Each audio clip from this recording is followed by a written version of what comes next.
hosted by Motilal Oswal Financial Service Limited. As a reminder, all participants' line will be in the listen-only mode, and there will be an opportunity for you to ask questions after the presentation concludes. Should you need assistance during the conference call, please signal an operator by pressing star and 0 on your touchtone phone. Please note that this conference is being recorded. I now hand the conference over to Mr. Naveen Trivedi from Motilal Oswal Financial Service Limited. Thank you, and over to you, sir. Yeah, good morning, everyone.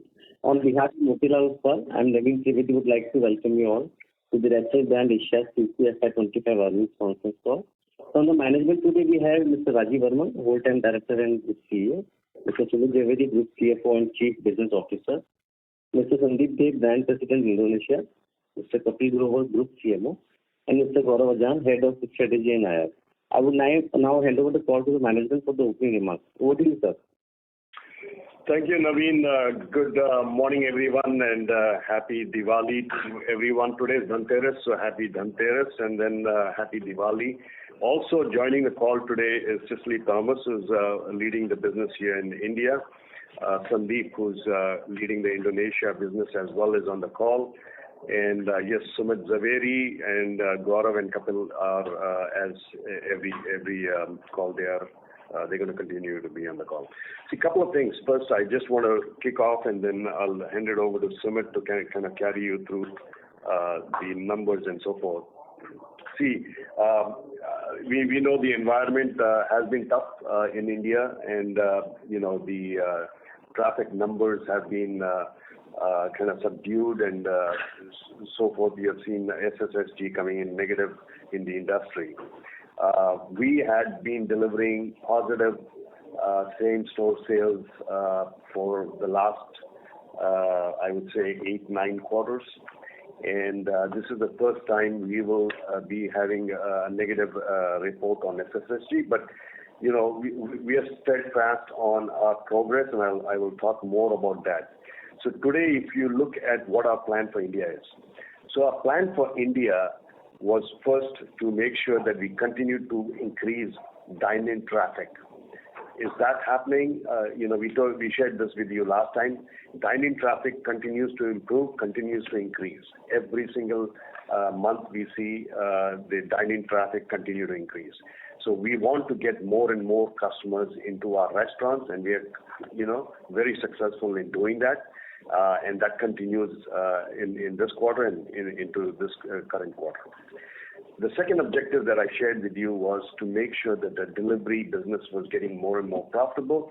In the overall scheme of the restaurant operating margins or restaurant EBITDA being positive and getting more and more efficiencies there, both those we have delivered in spite of a lower ADS this quarter. We have continued and delivered better profit over last quarter, but also better quarter over the previous year. So profitability focus in that, restaurant EBITDA profitability, as well as improving the delivery business profitability. Both those objectives we have achieved, and we continue to grow on those. The question of traffic and sales, we continue to drive more and more traffic into our restaurants, which was the objective, and we continue to do that by our promotion of 2 for 79, 2 for 99, and the introduction of puff at 2 for 59. Those continue to drive traffic into our business.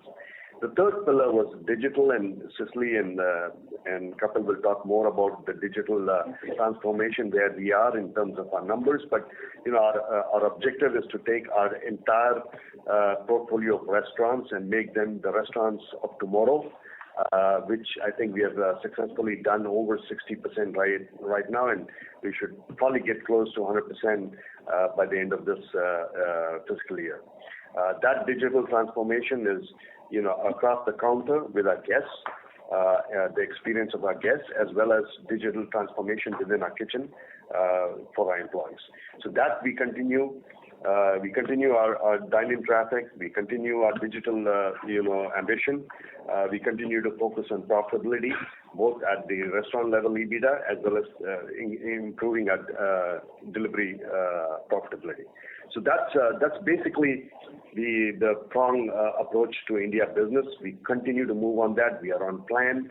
We continue to be on plan with our numbers, and I'll share those numbers with you now. So we are at about, not at about, but we are at 464 stores.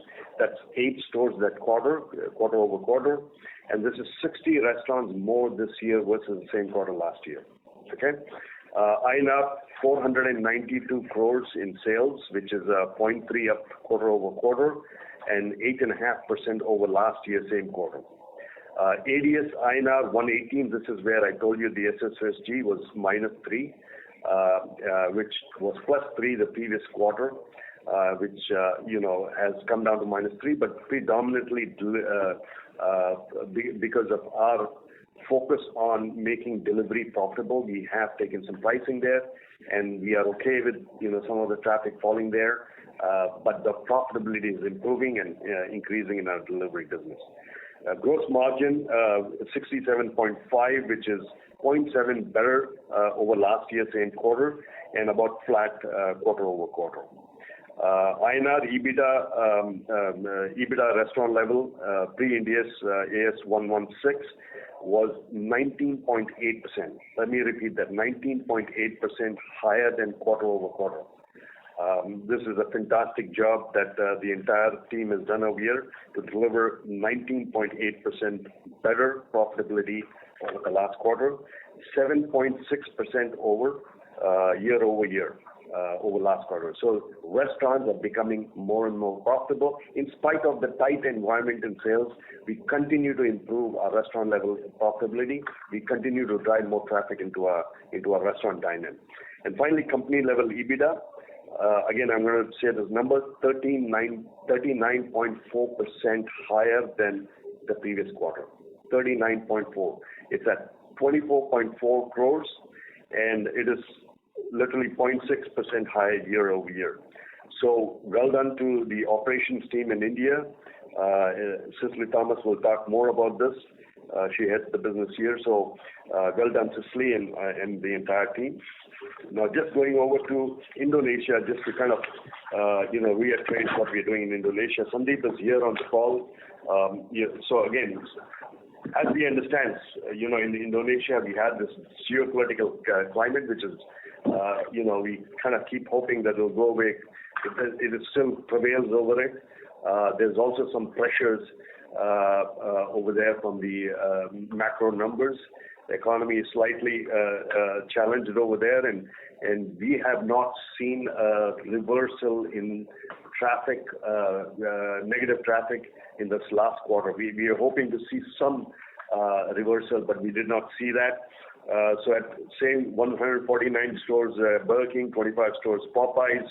We haven't built any stores. We don't intend to build any stores until we fix that business over there. But here's what Sandeep and his team have done. They've put in place, the entire menu. So today we are supposed to launch this last quarter, and I'm talking about Q1, but we didn't finally launched it in Q2 because of the environment there, the geopolitical. And we finally now this quarter, which is Q3, gone on air to advertise it. So we are advertising the spicy chicken BIC, which is missing from our menu, which has got a massive following. I think, we expect that 50% of our chicken sales, BIC sales, will now be on this product. So we have introduced that product. We have just started marketing that product in all 360 degrees and digital channels, television, and so forth. So we put that out there. So that big chunk of work is done. We have cleaned out the portfolio. We are further looking at tightening up our G&A, which will be in the next 4 weeks. We will be working on further reducing our G&A and our overheads over there, consolidating the total G&A down to a very minimal number, and then focusing on our restaurants and seeing if there are other restaurants that need to be closed or optimized. But, we have put a good team in place over there. We have the restaurants all refreshed. All the operations equipment, have been fixed. The menu has been reorganized. We have a fantastic CM over there, Namita, who is doing a fantastic job, putting together a marketing program. She's put a great menu together. She's cleaned out menu items. So all that is in place. We're just waiting for the headwinds to stop and the geopolitical issues to be behind us, and hopefully some positive macros for us to turn around. But in that lieu of time where all this is in place, we continue to be more efficient, reduce the losses over there, the cash losses over there, and just be ready for, when things turn around, that we are a very efficient organization and very profitable over there. So with those words, I'm going to turn it over to Sumit Zaveri, who will carry you through the rest of the numbers. Over to you, Sumit. Thank you, Raj. So I'll just take you through the broad key highlights of the India performance and then take you through the Indonesia performance. As far as store growth is concerned, we continue to kind of inch forward as per our plan. We're currently at 464 restaurants as we ended September 2024. During the first half of the year, as you can see, our concentration was to improve the overall digital footprints in our restaurants. That has been our focus on the capital spend side. And you can see that we've rapidly grown to 279 as we speak. We've kind of over 300 restaurants as far as our digital investments are concerned. And then we slowly inch up on our cafe presence in our stores as well, which stands at 365 restaurants that has cafe today. As far as the ADS is concerned, we kind of at the same, more or less the same range what we achieved in Q1 at 118 ADS, minus 3% on SSSG. As Raj mentioned, almost after 8-9 quarters, this is the first time that we've been negative. But while we are negative on SSSG, we continue to kind of be focused on a value strategy, and we remain positive on SSTG side. Delivery mix has been more or less the same at 43%. Our revenue at the back of the new store additions that we've been doing continues to grow. We are at total revenue of 492 crores, similar to what we had in Q1, almost around 7% higher than last year. As far as gross margins is concerned, it's marginally lower at 67.5%. This is purely at the back of some of the launches that we've done on the snacking category side. Kapil will take you through that. It is planned interventions that we've done. It is not to do with any of the other macro environment per se.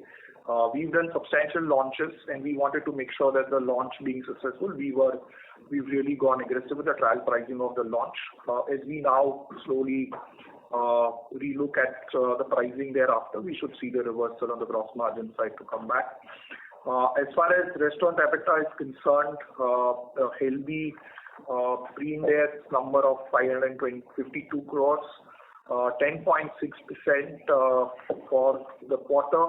At the back of it, we continue to report, or we've gone back to over 5% at the company EBITDA number with 24.4 crores. So it's similar to what we achieved last year, and certainly a substantial growth from 17.5 crores to 24.4 crores. Going on to slide 10, having covered the India business, quickly going on to slide 10 on Indonesia performance. Yes, Indonesia, we continue to have a challenging environment, as Raj mentioned. The ADS for both the businesses are currently under stress. But at the same time, we've now started making our marketing interventions to go live in Q3. So while we have negative reported EBITDA on Indonesia side, we believe that we should now slowly start seeing some reversals on the revenue side. At the back of it, we being fleet-footed as an organization will continue to look at costs in an aggressive manner, and we will certainly continue to do that in Indonesia for sure, and look at the corporate G&A levels where we currently stand there. And so that's literally what is about Indonesia. I'm not getting into consolidated performance that's already shared, so we can look at that as well. So having said that, I'll put on to marketing Kapil to take us through the marketing initiatives on what we've done. Thanks, Sumit, and good morning, everyone. Just to reiterate, Raj mentioned we are pretty much on plan. We continue to stay on track on our value strategy. We firmly believe that having a consistent value strategy for driving dine-in traffic in our restaurants is key to our strategic pillars. Just to recap, we had launched the meal platform last year at 99 crispy veg meal. That gave us significant traffic growth in dine-in. As the platform got cluttered, January this year, we tested the 2 for 79 and 99. And since April, that's been our national value program, which has been giving a good returns on dine-in traffic. Last quarter, we added the newly launched Pizza Puff as a limited time trial offer to the 2 for platform. And I think if you look at a 2-year basis, first half of the year, we've had significant double-digit dine-in traffic growth on the back of these value programs. In addition to the 79, 79, 99 platform, we continue to offer the 99 meal on the BK app as an exclusive offer. So that value program continues as a part of the Crazy App Deals platform. As a third dimension to our value strategy, we also offer great value on shareable meals. So if you look at the recent seasonal, we had the monsoon meal deals for 2 available on all our dine-in assets for the guests that come in to share a good time with their family and friends. I'm on slide number 14. We now have over 365 cafes in the country, and this base continues to grow and deliver 14,000 to the platform areas. This quarter, we continue to drive awareness and engagement programs on social media and also started experimenting with an all-day breakfast menu as an option in stores that open early, like transit and corporate trade areas. On the product innovation update, as Sumit mentioned, we launched the Veg Pizza Puff nationally. It was rolled out in the last quarter at an invitational price point of 2 for 59. We saw tremendous response from our guests, and some of our stores were selling upwards of 200-300 puffs per store per day. That's the kind of response we got on the product. Given this response, we've just added the chicken variant, so the chicken pizza puff is being rolled out as we speak. It's already available in south of India, and we are scaling up for a national rollout in the next few days to further strengthen our snacking menu, which is one of the most key day parts in our category. And we will continue to have more updates on the next call as we continue to drive more guest-focused innovation. Now, on the restaurant side, we've spoken about reimagining our guest experience via digital transformation and an upgraded service experience in our stores. As we speak, over 300 stores are enabled with self-ordering kiosks, table QR codes, and all our dine-in stores offer table service. I would now request my colleague Cicely to share her thoughts on this rollout. Thank you, Kapil. Good morning, everybody. So just to take off from where Kapil said and Sumit said, this entire year focus has been on the digital journey and enhancing our customer and guest experience at the stores through a digital experience. I would like to divide this and just take you through what we've done. As Kapil mentioned, as we speak, there are 320 stores, and this is what we had planned by the end of the year, and we are very effectively doing that. We divide the digital into front of house and back of house. And why I would do this is our external customer and internal customers are both important when we want to actually give a very good guest experience. In the front of house, we offer table service. I'm sure many of you would visit our stores. You'd have seen that today you can order from multiple touch points in our stores, which is either on the table through a QR code. We have the BK app, and of course we have the SOK, the self-ordering kiosk. Guests have very much appreciated the ease and convenience of ordering as there are multiple touch points, and also this allows them to reorder even if they've come to the SOK and gone back. We've seen that this helps us with increasing our dine-in sales, which is one of the priorities for us this year.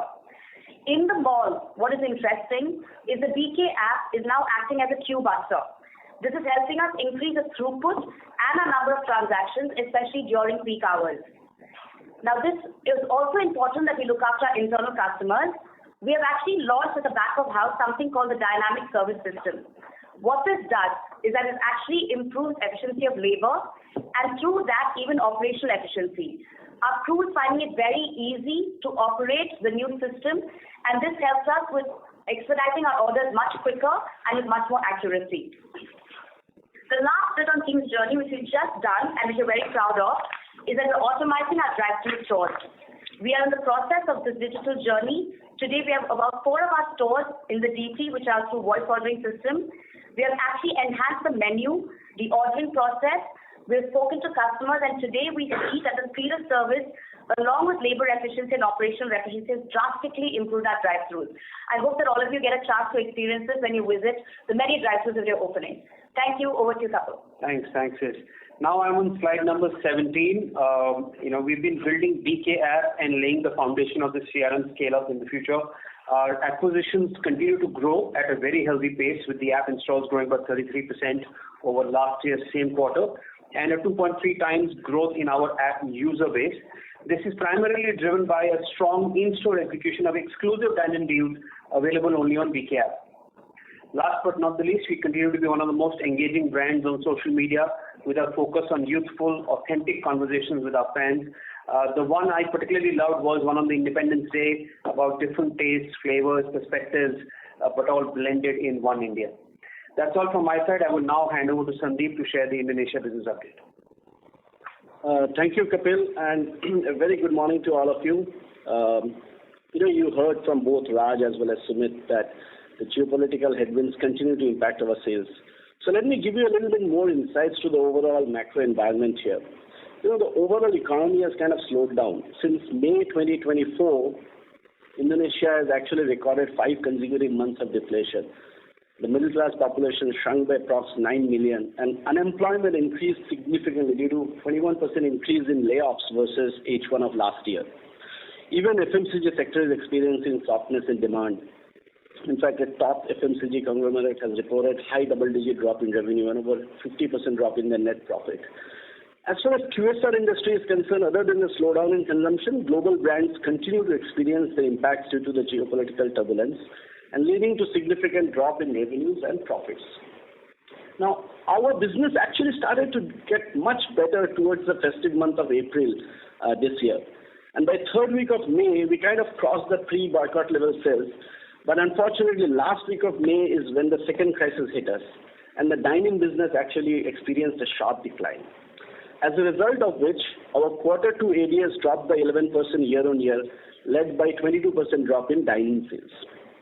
However, as Raj mentioned and also as Sumit mentioned, we continue to stay laser sharp focused on controlling our store operating costs and also our overall admin costs, and at the same time driving traffic back into our restaurants.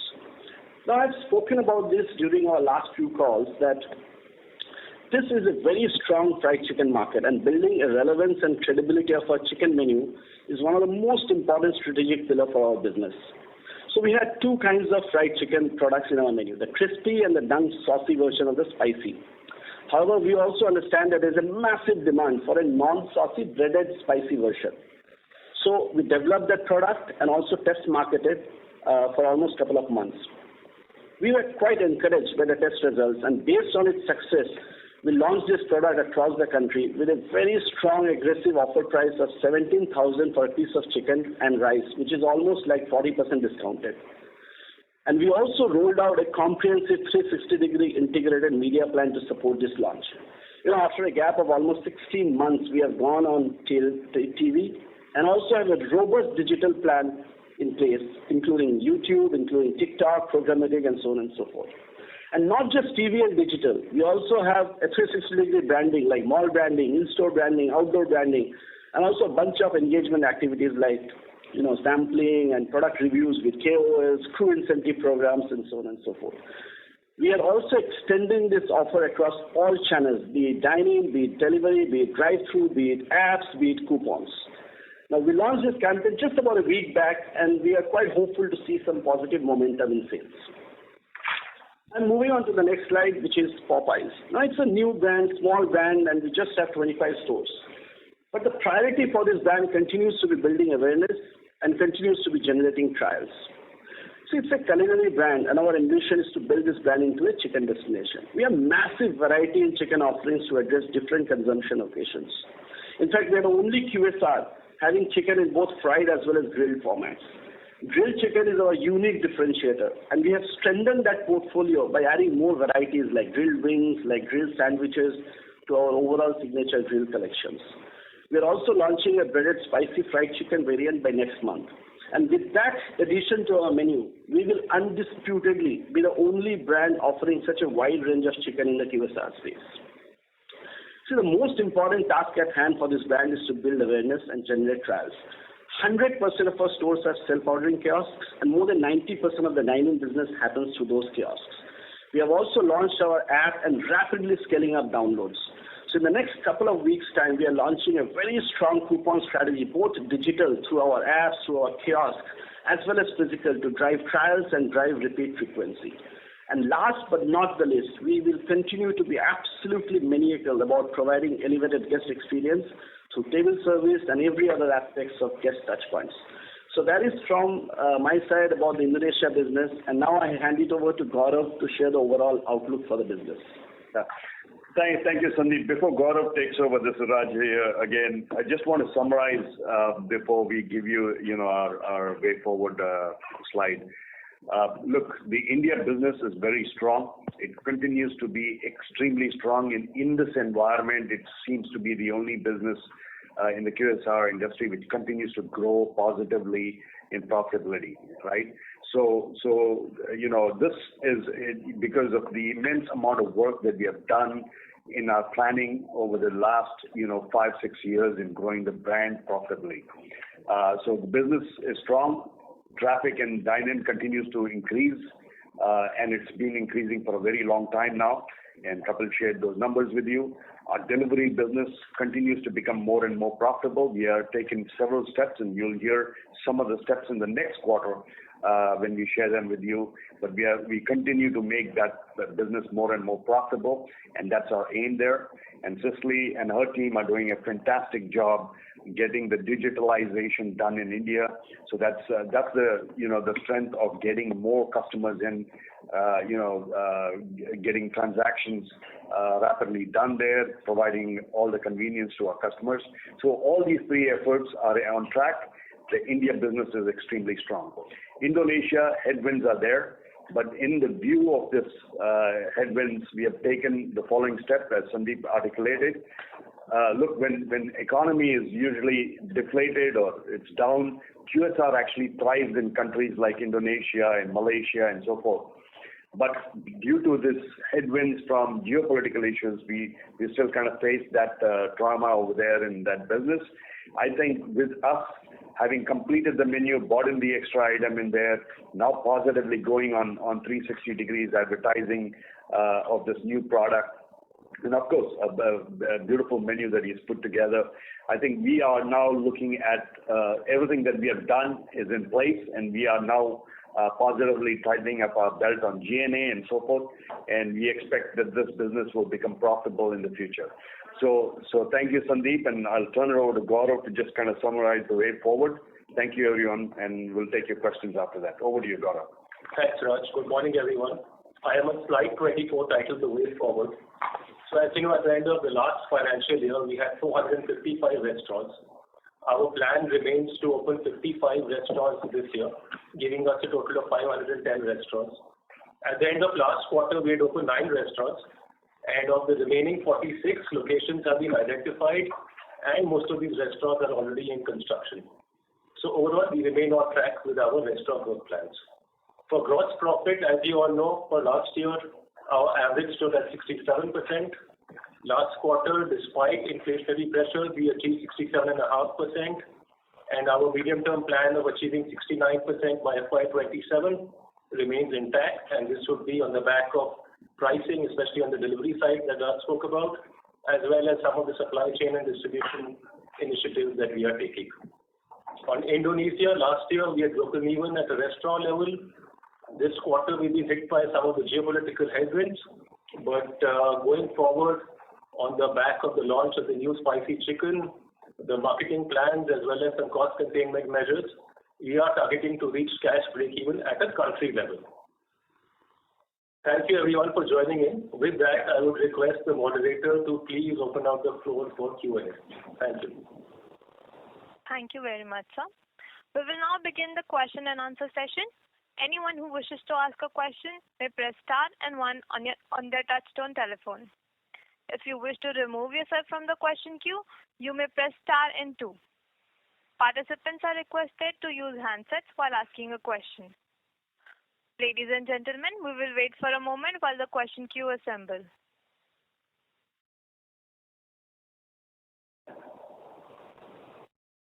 We have the first question from the line of Gaurav Jogani from JM Financial. Please go ahead. Hi, sir. Thank you for taking my question. My question is on regards to the profitability on the Indian front. While we saw that the ADS had declined by around 6% odd for this year, for this quarter particularly, but despite that, the margins have kind of held on, both at the restaurant level and at the company level. So how should we see costs going ahead from here on, and the way forward, if you can guide something, and what will be the levers for the costs? Yeah. Thank you, Gaurav, for your question. Yes, thank you for citing that we continue our profitability in spite of all the sales pressures. Look, if you look at our P&L and you just put the ADS that would have been there, even getting it back -3 back to 0, you'll find that all those numbers would have been much better if you had 3% more sales on top, right? So yeah, those efficiencies we continue. So if you look at the margin side, gross margin side, you'll find efficiencies because we are building more restaurants in cities which have now 2 or 3 restaurants, could probably take 10, 15 restaurants. We continue to build there. So what happens is the primary distribution cost gets spread over instead of 2 or 3 restaurants, maybe 10 restaurants. So that cost on transportation continues to decrease. And you will find efficiencies as one of those handles is basically on gross margin, which is through transportation and so forth.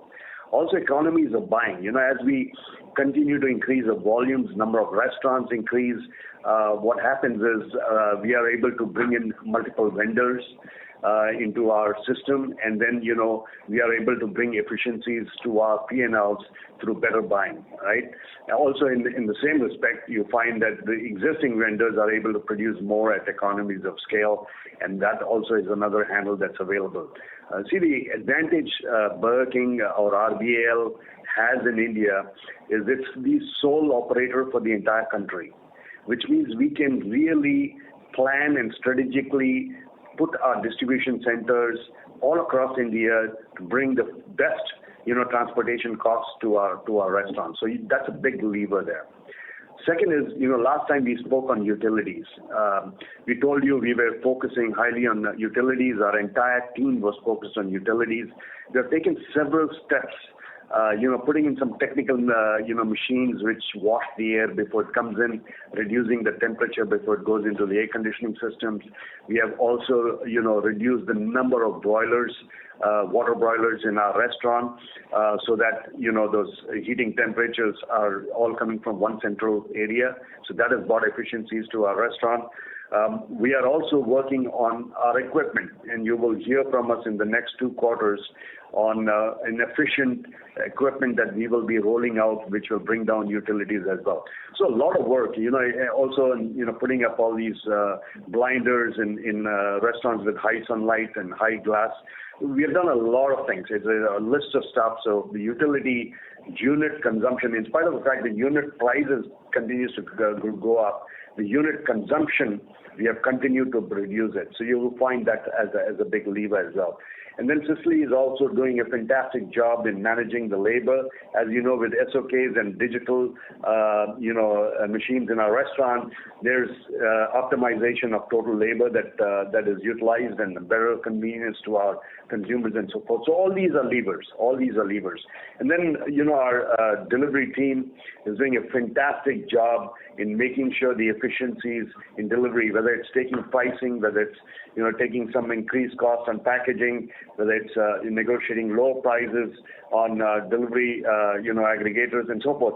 So all these efforts we have put in place, and product mix is another one, right? What you sell is what determines the profitability of the company. So all this on the delivery side are key handles to kind of continue to bring this down. So all these are in place. So you will see a gradual. If you look at our P&Ls, you look at our numbers, and I would invite everyone to go back and look at the last 8 quarters of our numbers.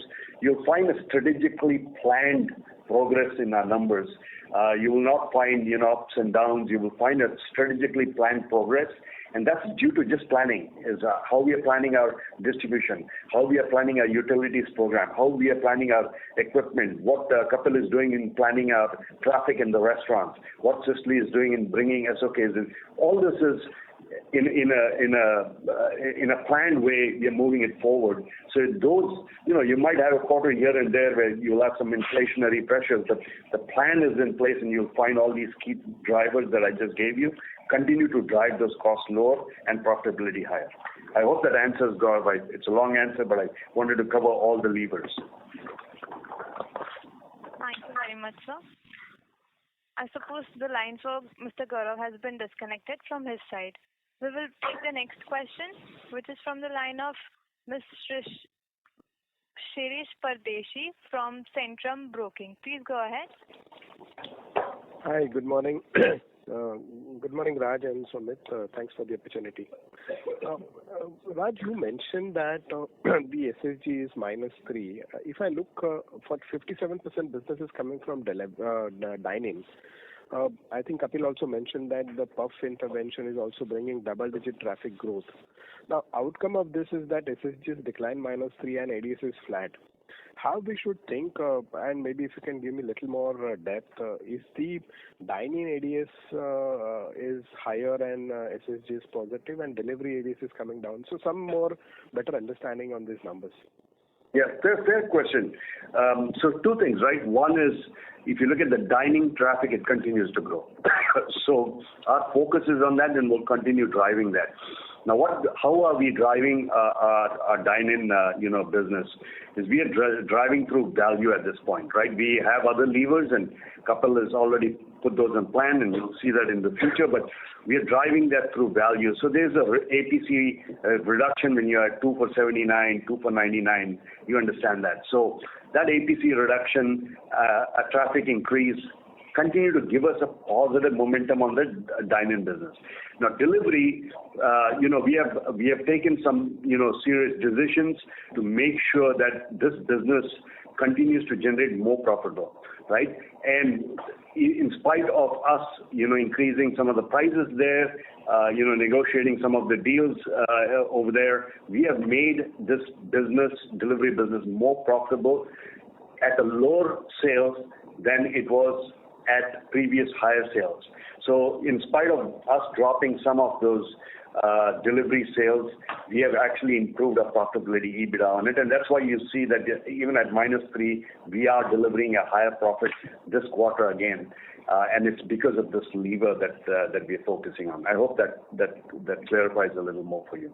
That is helpful. But again, just to add on, we have now mentioned that Cafe ADS is also driving 14,000. Yeah. That is also creditable. So, I mean, to drive the traffic, you're doing right things. But somewhere the maths is not happening. So that's what I wanted to have a little more depth. Yeah.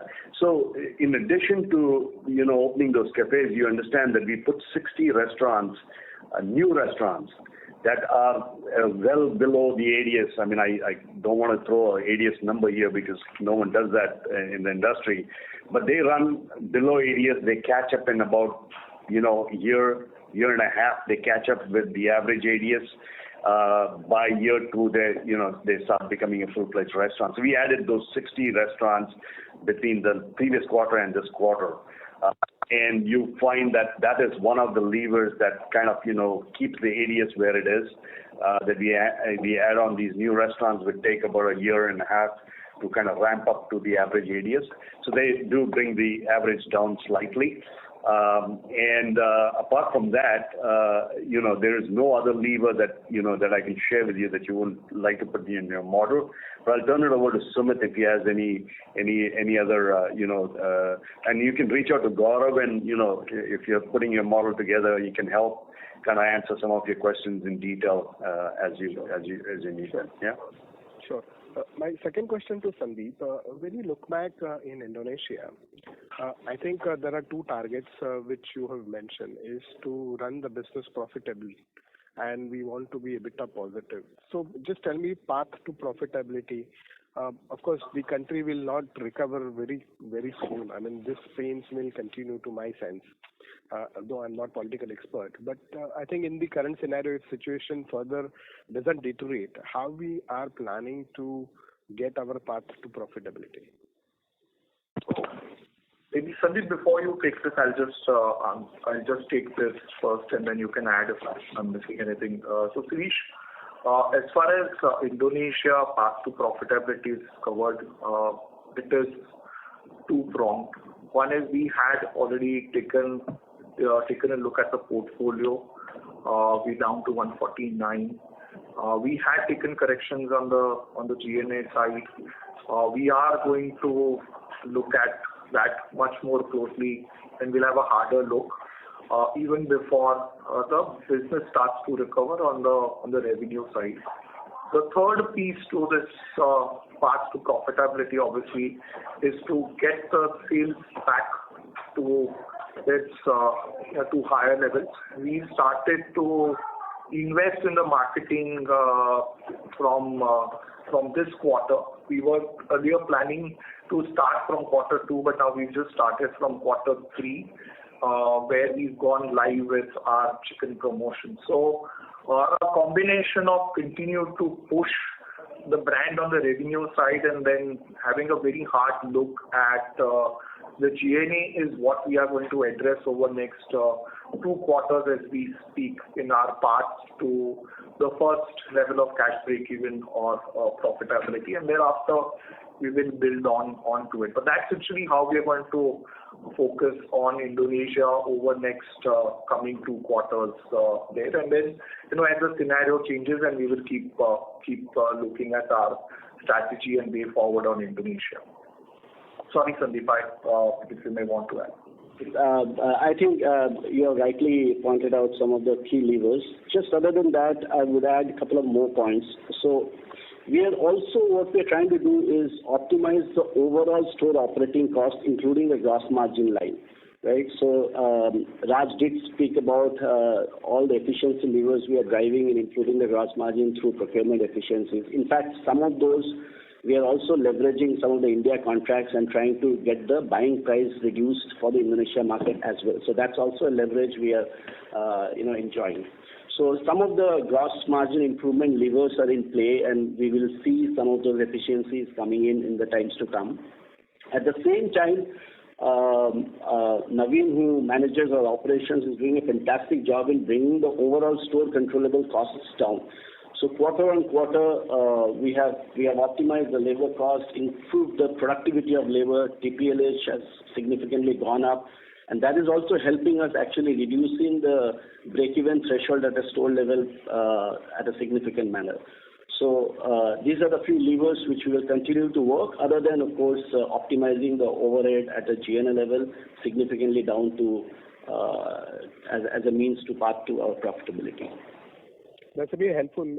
I was quite pleased because despite the relevance and the pain in the economy and macro are not looking better, you guys are spending money on the advertising. So I was more curious. I mean, that's my last check with you. That how much spend we are doing absolutely on the digital media and the ATL. Yes, Sirish. If you can quantify in terms of percentage or maybe absolute number. Thank you for the question. So, look, 2 things we have done. One is we have stopped putting capex into that market, which means we are not building any new restaurants, right? We closed down several restaurants. We were, about 26 restaurants were closed. So no more capex is going into the restaurant. We're just trying to get the existing portfolio to become profitable. And you are absolutely right. We already had reached restaurant level break even, right? We had done that before the second event happened in Gaza, and then there was a headwinds on that event. So we have those issues, right? But we had brought it down to break even over there. Now, if you go back and look at our marketing program, we were very, very selective. See, last quarter we were supposed to, and when I say last quarter, I mean Q1, not Q2. We were supposed to go with the marketing program 360 degrees. But that event happened and we said, let's just be prudent with this, hold back. And now we are in Q3 going back into the market. We are supposed to, as per our franchise agreement, spend 5% of our sales on marketing. It's required and we are well within that. We'll end up being well within that 5%. It's mandated by our agreement. We'll end up the year, 5% or lower on our marketing spends. But that's the money we are putting in, the quantity of money we are putting in there is sufficient to do a good job, 360 degrees marketing, whether it's on television, digital, or LSM, which is local store marketing. All three elements have been triggered. And I think the market is kind of, there's a new government that formed in October. As you know, they're moving their capital from Jakarta, so there's a lot of investment required. The government is advocating now for investments to come from abroad and so forth. So I think the environment's slowly loosening up, and having seen that, we have gone out and we have put this marketing spend. I hope, Suresh, that answers your question. We usually don't share numbers and how much marketing we're putting in until after the fact, but you can understand it's about 5% of our total sales in marketing. Thank you, Raj and team. Happy Diwali to you. Thank you, sir. Thank you very much. Ladies and gentlemen, in order to ensure that the management can address all of your questions, I would request you to please ask one question per participant. You can rejoin the queue for a follow-up question. We have the next question from the line of Tejas Shah from Avendus Spark Institutional Equities. Please go ahead. Hi team, thanks for the opportunity. Just one question from my side. Just wanted to understand the character of the QSR slowdown that we are witnessing currently in India. Specifically, how do you weigh? Because in last 2-3 quarters we have heard multiple factors like geopolitical reasons or competitive intensity, general consumer slowdown. So first of all, is the list exhaustive here? Or do you feel there are certain other factors? And if you have to assign or rank them in terms of which factor is contributing more versus relatively less, how would you go about it? Yeah. See, generally, if you look at the market, I'll give you a macro understanding that we have and, what Kapil has been doing for the last, 7-8 quarters. The market is slightly on the value side. That's the way we look at it. I don't see a market up and down. Generally, there's always demand. There is always demand in a market. What kind of demand that is? Is it a luxury demand? Is it demand on the upper end of the menu, or is it a demand on the lower end of the menu? That's the only difference between the way I look at it generally. And I'm not giving you just the India point of view. This is generally the point of view I've seen all my life, whether in North America or in Europe. Generally, as things get tight, the demand shifts to the value side of the menu. So we continue to drive traffic there. So, when you have more footfalls coming into your restaurant, how can you say that there is no demand, right? So we don't say that. We say that there is demand, but there is a value demand at this point. It will graduate to the mid of the menu, and, hopefully that this December we should go back into, a more normal kind of APC or average per check kind of a pricing, which I think is what Kapil is estimating it to go to. So it is right now a value demand, which means a lower APC, but we continue to drive more traffic. We generally are expecting that this over the next 2-3 quarters will start becoming more, a mid to a higher level kind of a APC, and you will expect the SSSG to become positive for most of the players. Just a double click on that one factor, so other things are clear. Since we are getting higher footfalls or traffic has not been compromised as you highlighted, should we see that at least in India the geopolitical factor is not weighing in as heavily as it is in Indonesia? Yeah, Indonesia is a very different situation, Malaysia, Indonesia, Turkey, some of our businesses in Middle East, they're all being impacted severely.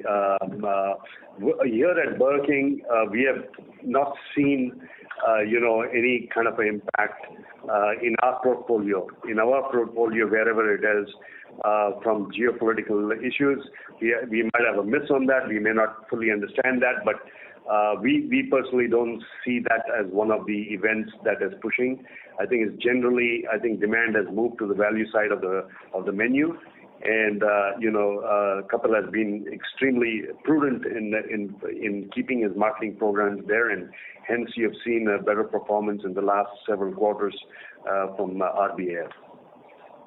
Very helpful. Thanks and all the best to the team, and Diwali wishes to the whole team. Thank you. Thank you. Thank you so much, sir. The next question is from the line of Amnish Agarwal from Prabhudas Lilladher Private Limited. Please go ahead. Yeah, hi. I have just basically two data points on which I have queries. One is your other income, which has shown a sharp increase from something like 3.9 crores to 7 crores. So any reason for that? And the second is other expenses, which have shown a sharp decline. Both, for example, if I look at on a QOQ basis, so they have actually dipped from 195 crores to 186 crores. So this kind of a trend was not there last year, because last year they actually increased by 2 crores. So any clarity on this would be helpful. Thanks. Okay, so one is that the other expenses reduction is largely, honestly, on account of the efficiencies that we've put into place, what Raj was mentioning.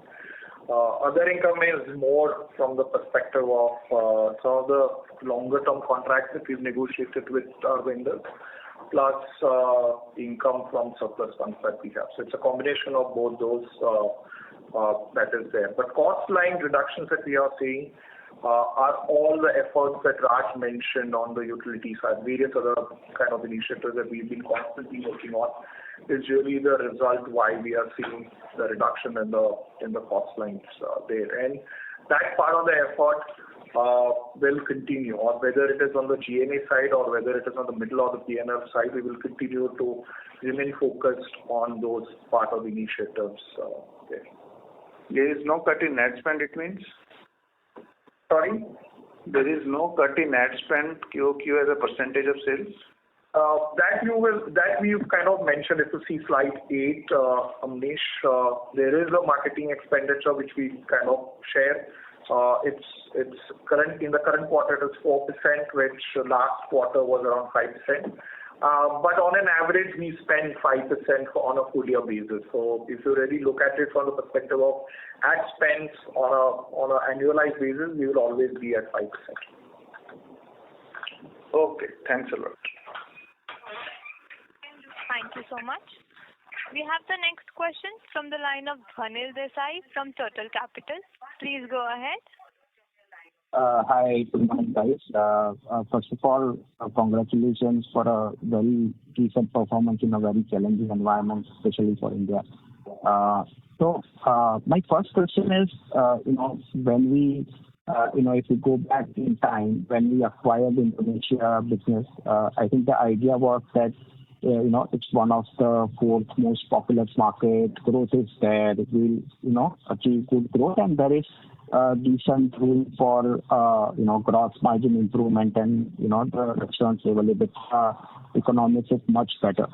So now, given that Indonesia has been a pain point for us for some time now, how do you guys think about that market? And let's say, if our assumptions which we had at that point in time are not now accurate or relevant, do we think of doing something else in the Indonesian market, either, hiving it off and selling? Some thoughts on that? Yeah, thank you for your question, and we appreciate your concern. But look here, these are geopolitical headwinds, right? The assumption were never made on geopolitical, right? We never bought that business saying, hey, after we bought it, there's going to be a strike in the Middle East and a war over there, which is going to have an impact, way, thousands of miles away in Indonesia.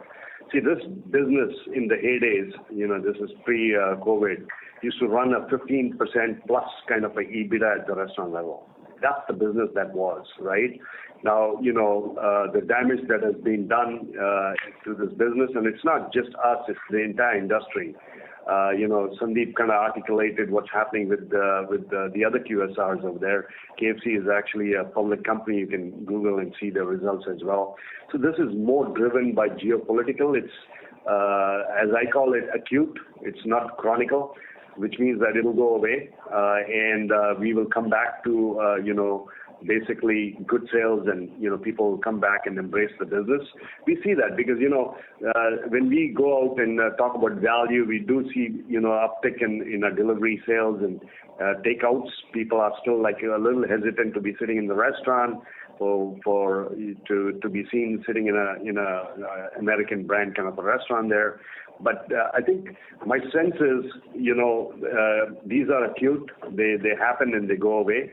And I think it'll and the government wind is very, very promising. I think the new government formation, the ambition of them to get some foreign investment there to support the brands that have come in and build there, whether it's Unilever, whether it's all the rest of us.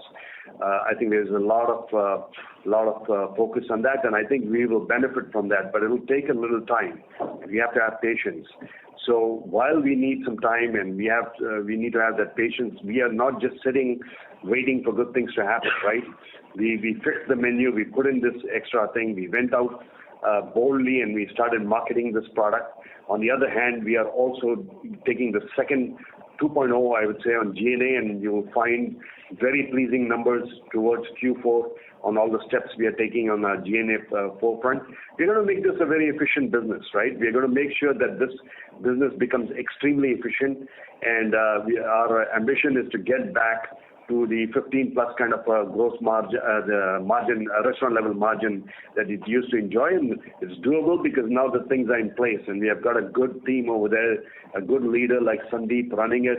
We have, Naveen, who's a very good operator who runs all the restaurants there. We have a very good CMO over there, Namita, who's doing a fantastic job. So I think all the things are in place. Unfortunately, these events happen and you have to kind of suck it up. Just like during COVID, we had a global event, right? So we just have to suck it up and kind of do all the right things and get ready for when things improve. Thanks, Raj. Thanks for a very elaborate answer. One more question on the India. So I think, we have been very razor sharp focusing in terms of our value strategy. So if I look at our peer or competition, I think in last 2-3 quarters, they have significantly increased focus on value offerings. And I think they always had a value offering, but I think the focus has increased there significantly. So in that kind of a context, how do we see our traffic growth and ADS and SSSG panning out for next 2-3 quarters? Do we see significant impact from that? We will continue to be focused on increasing our dine-in traffic. That's a commitment we have from the entire team that we will continue to drive more people into our restaurant. We have beautiful SOKs there. We have a DSS system. We have table ordering. Our drive-through restaurants have beautiful digital, digital menu boards and ordering systems outside. We are now going to make